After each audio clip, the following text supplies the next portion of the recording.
So, where do we go from here? Where do they go from here? Do you go zoom out, macro, and you start thinking about what this team is going to look like next year, and do you start playing guys with that idea of you're thinking 5 steps ahead, or do you zoom in really tight and say, nope, we're just going to focus on a game. That's all we can do. Focus on a single game. They're 3-7 on the season. 3-7.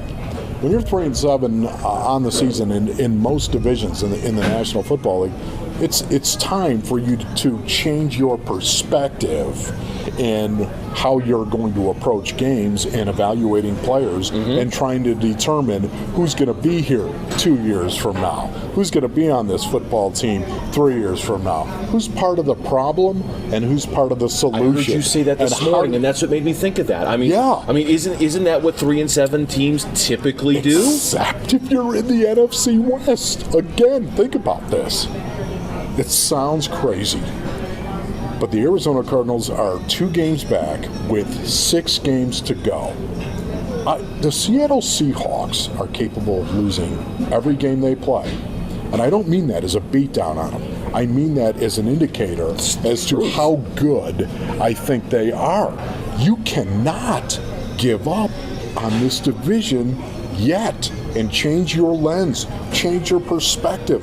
This division is still very winnable, and they still could, but there hasn't been one thing about the way they have played this year to indicate to me they are capable of taking advantage of that, and that's why I have a hard time believing that at 3-7 they're still relevant in this division. I have a hard time buying that. I am not disagreeing with you at all. They really haven't. You've lost 5 games in a row right now.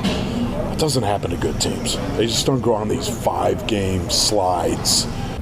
If they were to lose at home to the San Francisco 49ers with the mess that they've had at quarterback, with their roster, with their coach, with that organization in general, to lose at home in a nationally televised game to them would feel catastrophic. It wouldn't be, but it would feel catastrophic. Yeah, I would say the only thing more catastrophic than losing at home on Monday night to the 49ers would be wearing a suit at ESPN right now and seeing 2 3-7 teams on Monday night. That might be the only thing more catastrophic. Can you imagine? That's not good. That wasn't bad, the sound effect there, Dave. Yeah, I appreciate that. All right. Well, I think I'm going to take my Wolfley's wings. And I'm gonna Wolfley's wings. Wolfley's wings. Is that what they're technically called? Yeah, that's what they are. The autograph wing. Yes, thank you. Let me just say this. Oh, here it comes. To the Basinonians that are out here. Happy Thanksgiving. Yes. From your Uncle Ron. And your cousin Dave.